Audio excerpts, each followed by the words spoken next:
This is episode number 161. It's part one of a two-part series. Want to become a better public speaker? Listen up. I've talked to dozens of them. I've got tips for you. That's coming up on this episode. This is the Red Podcast. How to take your idea and make a name for yourself within your industry and beyond. Spread your message. Attract a following. Rise above the noise.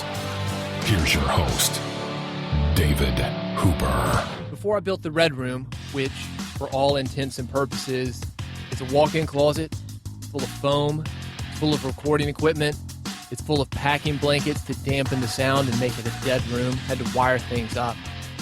We had two hosts. We recorded remotely. I was upstairs in the house. Laurel, co-host, also my wife, downstairs in the house. We live in an urban neighborhood, and it's not uncommon for people to walk up to the door and ask us to give them money. They try to get us to switch internet providers. And this is what would usually happen.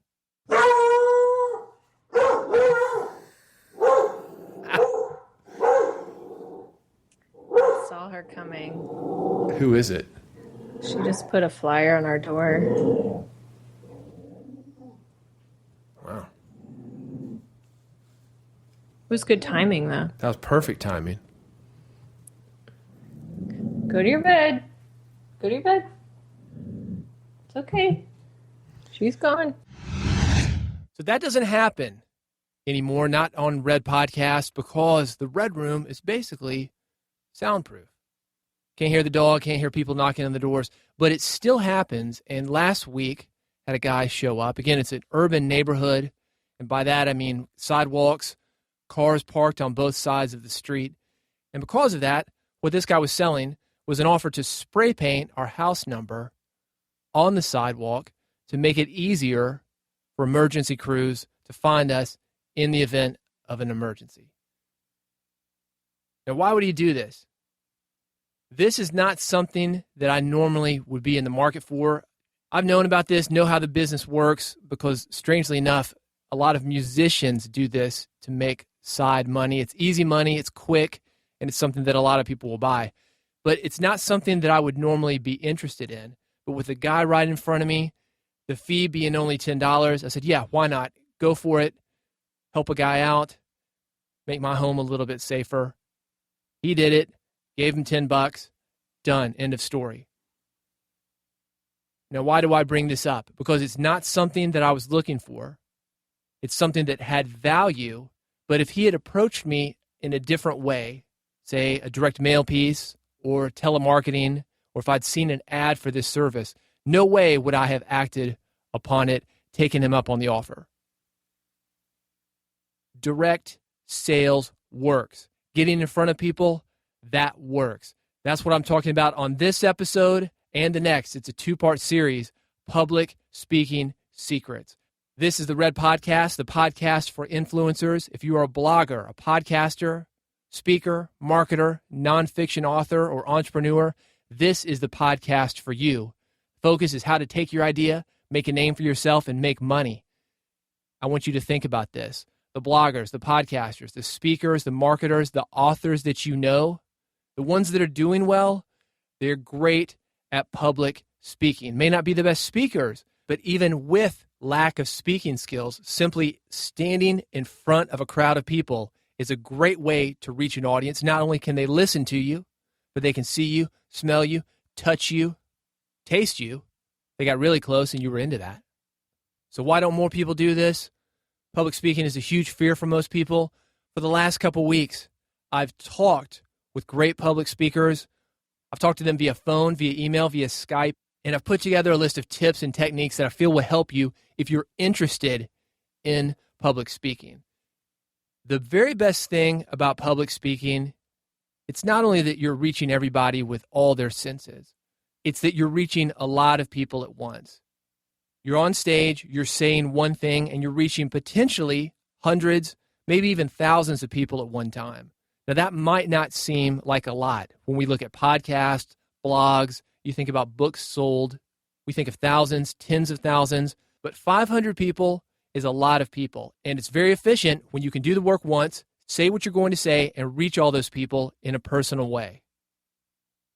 So let's talk about some of those tips, some of the advice that I've received. And by the way, all of these people are linked in the episode notes, and that will be at redpodcast.com 161. Redpodcast.com 161. Temple Hayes told me this. She says, the first 7 seconds are the most important seconds you can ever have with an audience. Within those seconds, using verbal and nonverbal skills, you tell the audience the following things. 1, I'm competent and confident. 2, you're going to learn something. 3, we're going to have fun. And 4, I know my audience. I know where you're coming from. Having done a ton of public speaking myself and having come from the entertainment industry, specifically the music industry, I want you to think about this. If a band were to walk on stage and instead of hitting that first note, going right into that hit song that you know to establish their credibility among all the people in the audience, if they were to tap on the mic, is this thing on? Is this thing on? Hello, testing. Hello, can everybody hear me? Can everybody hear me okay? Can you hear me in the back? How's everybody doing out there? A band wouldn't do that, so why do speakers think that they need to do that? This is great advice from Temple. If you're going out on stage, act like you belong there. Act like you're competent and confident, as she says.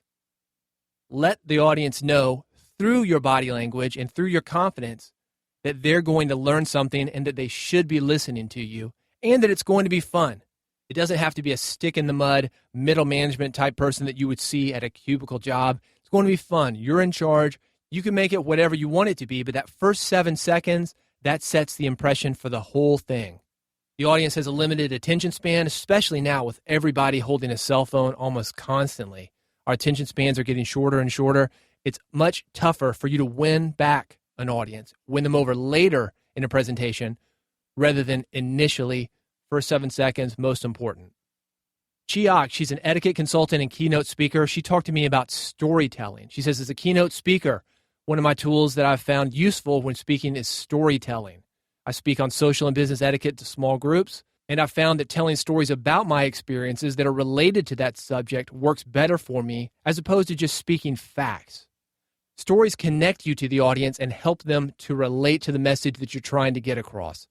Everybody loves storytelling. A true, compelling story that is related to your message will have a powerful emotional connection that speaks volumes to those who hear you. This is big, and one of the best examples that I can think of to reiterate what she's saying is the Bible. If I were to ask you right now, what are the 10 Commandments? Think about it. Do you know them? Thou shalt not kill. Thou shalt not covet another man's ass. You could probably name a few of them, but unless you're a practicing Christian, you've got them posted on your wall, you're going to church every week, and you really have spent time to learn the 10 Commandments, it's doubtful that you're going to get all of them correct. However, even if you're not going to church, you probably know the basic biblical stories because you've been told them. They're easier to connect with.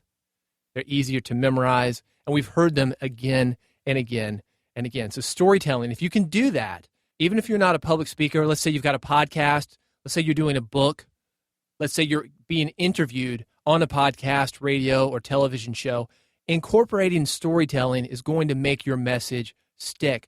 Nobody wants to be preached to. They want to relate to people. We don't want to hear a bunch of statistics. Let's say the topic is homelessness or the topic is how many people die in drunk driving accidents. Well, it's going to be a lot more memorable if you can tell the story of one homeless person or if you can tell the story of one drunk driving accident. Stories connect.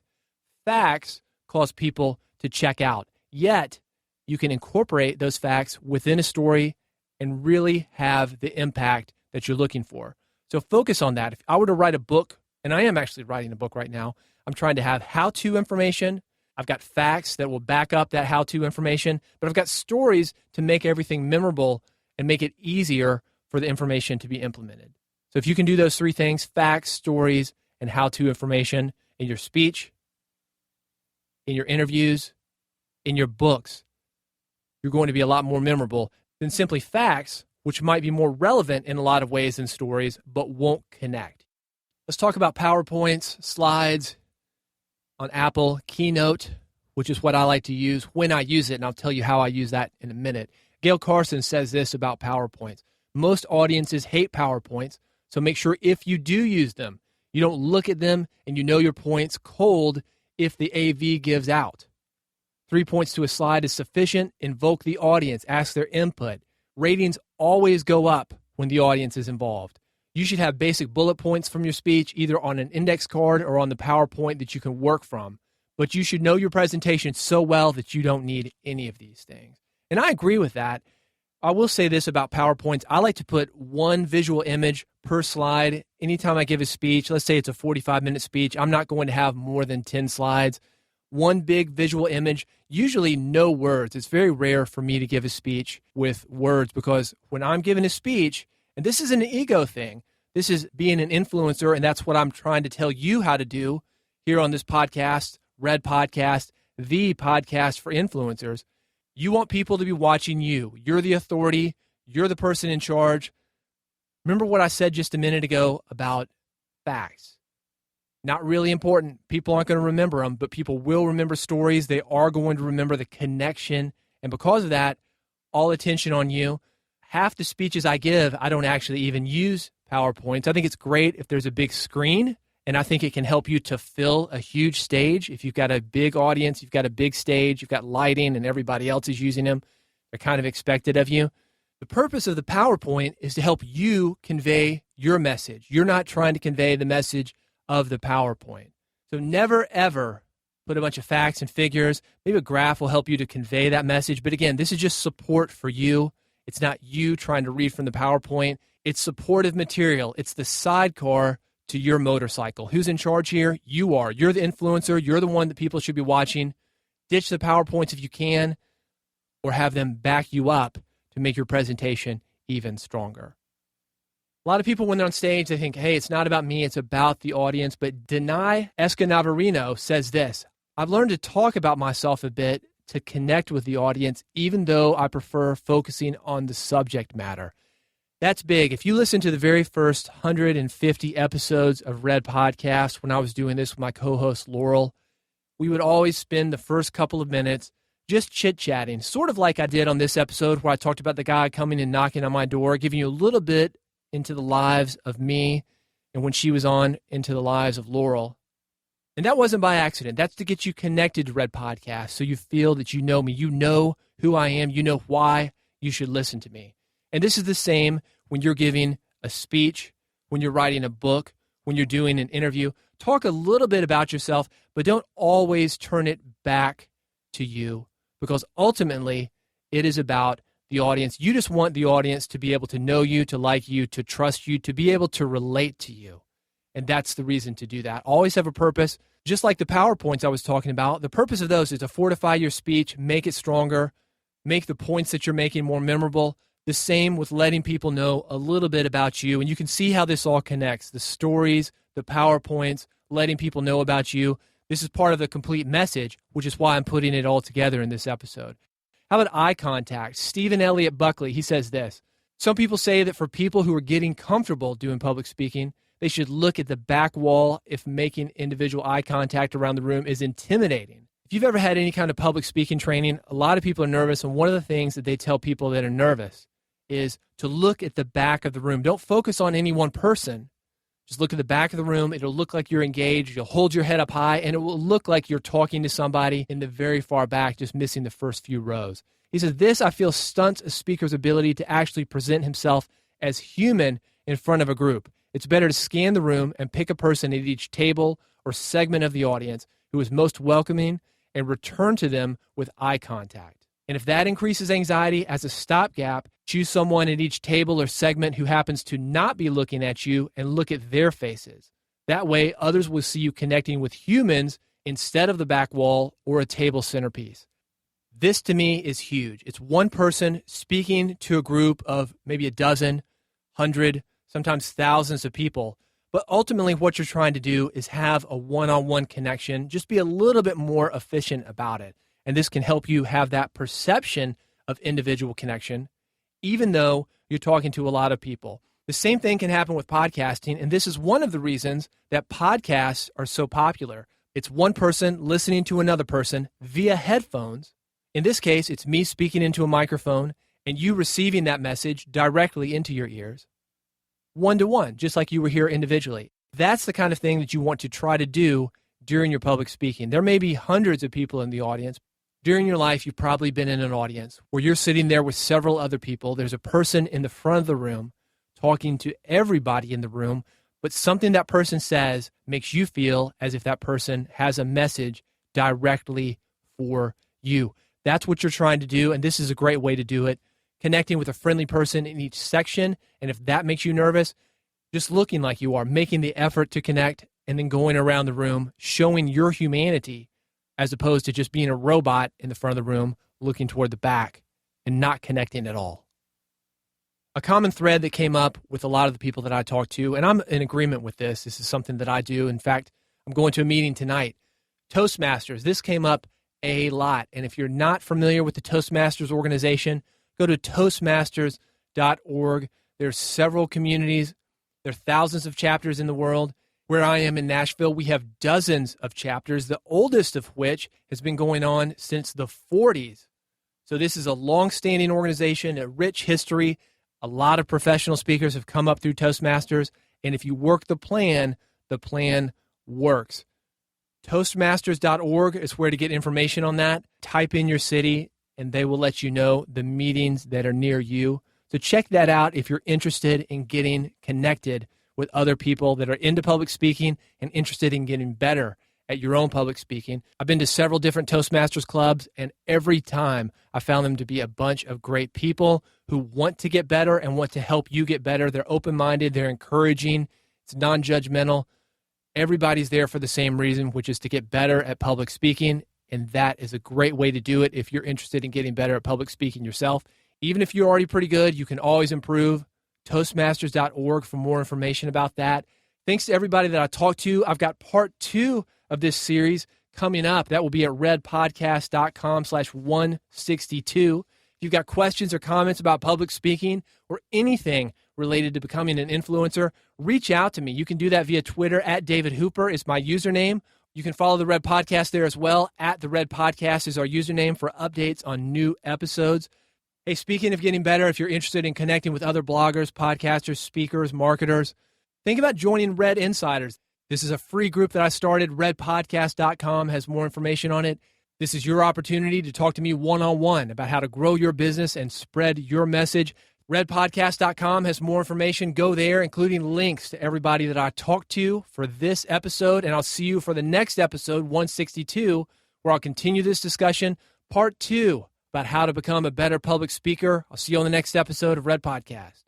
You've been listening to Red Podcast, Real Entrepreneur Development. Subscribe today using iTunes, Stitcher, or via RSS at redpodcast.com.